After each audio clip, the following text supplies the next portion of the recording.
the 49ers misfire with Jimmy Garoppolo? And it sounds to me like you think so. I think they did. I think it's probable that they had an opportunity to trade him before Deshaun Watson got cleared. Mm-hmm. That's when Indianapolis traded Carson Wentz, and they took the 2 3s. It's been reported the Niners had a second round. I mean, John Middlecoff said that he heard the Niners had a second round pick offer on the table. They probably should have taken it because once Deshaun Watson got cleared, all hell broke loose, and a lot of things that I don't think the Niners anticipated happened, or one big Yeah. one, which is the Baker Mayfield. Like Baker Mayfield requested a trade because he was offended that the Browns. It's like no one saw that coming. So, and no one saw the Browns actually being in the market for Deshaun Watson. Like no one anticipated that. So, yeah, I think the Niners misfired because they probably could have got something for him 2 weeks ago. And now I don't see, unless they can get a team like New Orleans or Carolina to come in at the 11th hour, which I'd be surprised. I mean, what do you think? Yeah, I think that they did misfire on this one. I think that you're right. This is something that should have been done. They did not know that what was coming up down the road with Deshaun Watson and holding on to him, not making a move. And at that point, once Deshaun Watson comes back onto the market, everything's changed from where they thought they were Right. a week and a half ago. They're in a completely different spot. And there's a number of teams that he could go to. It's just I don't know where he's. I don't know going to Carolina. That Carolina doesn't have the mid round picks that the 49ers are looking for. In that second and third round because of the moves that they made last year. Does New Orleans end up choosing to go with him over Jameis Winston, or does Jameis Winston choose to go somewhere else other than New Orleans? I mean, right now it sounds like Winston's probably going back there. Right now, correct. That's what it sounds like. That's the talk, right? And then the other yeah, thing to think about here too is that they're Atlanta, now that once Atlanta lost, they said that they're still out on Deshaun Watson. They said that they're still going to give Ryan through the weekend to make up a decision on what he wants to do. So does Matt Ryan end up forcing out his way out of Atlanta as well? Could that be a move that happens? He wouldn't end up in Carolina, but he could end up in one of these other spots. yeah, and that would just be more bad because it's like the Niners told themselves that Jimmy Garoppolo was going to be the most sought after quarterback on the market at some point, and at that time they could get what they wanted for him. It never happened. It still hasn't happened. Like Baker's next, and if it's not him, it could be Matt Ryan, and that's really how the Niners misfired. They thought there would be a moment when Jimmy Garoppolo was the most sought after quarterback on the market, and it never happened. Mm-hmm. Never. Yeah, no, I agree, and it's going to be wild to think that they might not get anything for him. I don't think they're gonna cut him, but No. it's wild to think that they might end up with Jimmy Garoppolo coming back into camp this year. That's just wild to me. When Adam Schefter said it last month, no, everyone got mad at him. But I think that's where this is heading. I think the Niners have made it clear if they weren't willing to trade him for like 1 second-round pick 2 weeks ago, you think they're all of a sudden just going to cut him? I think they're showing that they would take this to the end of the earth. They're going to take this till the end. I mean, they're going to let his contract expire and get the comp pick and somehow spin it as a positive. And to me, I think it's a big freaking mistake. I don't know. I don't know if we're getting ahead of ourselves here, but yeah, they misfired with Jimmy Garoppolo. Oh, real quick, going back to Carson Wentz in the Colts. If they hadn't traded Carson Wentz when they did, would he might be on their team right now? If they try to, all of a sudden, if they had Carson Wentz when Deshaun Watson got cleared, who knows what Washington would have done? Maybe Washington would have turned their attention to Deshaun Watson. It's like everything would have been on hold. They were smart to deal him when they did, I think.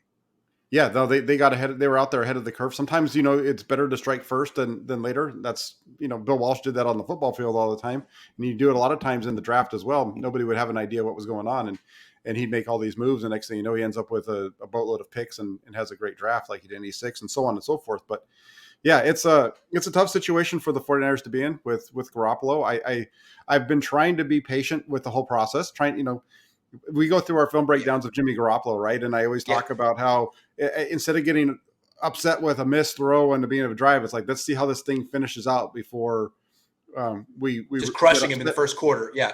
Right. Or even just on a drive-in period, right? Like he might miss a throw on first down, but then the drive ends up in a touchdown and people are still mad about the miss on first down.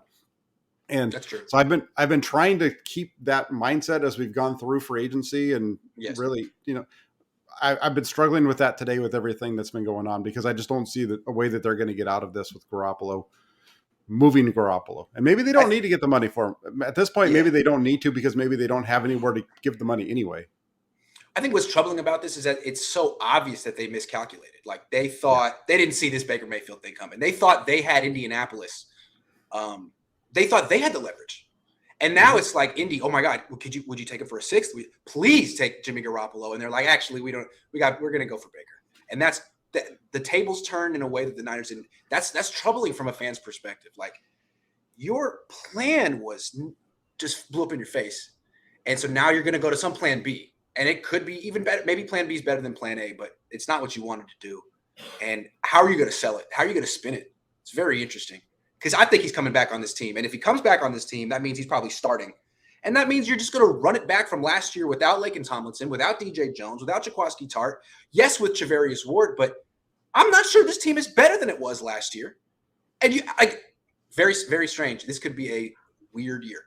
And as you pointed out, Kyle has not had back-to-back winning seasons ever.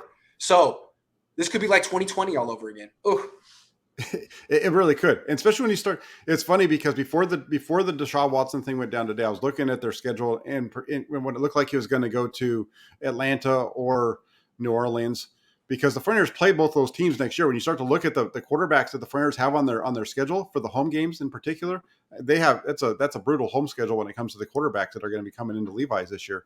There's some very good ones there, because they still get Russell Wilson, they have Derek Carr, they have Patrick Mahomes. The 49ers schedule when it comes to what they're going to face at quarterback, Matthew Stafford, it's stacked. Yeah, absolutely. Yeah, it's really stacked. Herbert on the road. Yeah. Yeah, no, Herbert comes to Levi's. Wow. Oh wow. Yeah, Herbert and Mahomes are at Levi's, and then you've got Miami coming in with Tua and that whole group. I just think that team's going to be really good in Miami this year. They were good last year. I think the 49ers have a really tough road. I got a question for you. Yeah, go ahead. Do you think the Niners know they misfired? I think that they probably feel like they probably. I bet you the way that they do business, if you were to ask them, they would tell you that they had all of this planned out, and it was always a possibility. Yes. Yeah. Do they feel like they misfired? I would hope that they feel like they've maybe miscalculated on this thing, because it's not trending in the direction that anybody thought it was going to. No. It's really, to be honest with you, the only person who when it first came out and I first saw it, I laughed, was when Jose from Sports Illustrated wrote the article about the 49ers cutting Jimmy Garoppolo. I laughed about it at first, but the more that this played out, especially once you heard about the shoulder, that whole article that he wrote is a little bit more definitely shows a lot more strength than it did when people thought when it first came out. They could justify it. The only question is, will they have the cojones to do it? Because really, that's what it comes down to. That's right. Do they have the cachet to go out to Judge York, say we screwed this up and we need to release them? I think that's what it is. Jay, we promised. We overpromised. We overpromised big time. Yeah, and we missed, and all kinds of bad things happened as a result. And even going into free agency, let's talk a little bit about free agency and what's gone on. We'll get back into the quarterbacks here in just a second.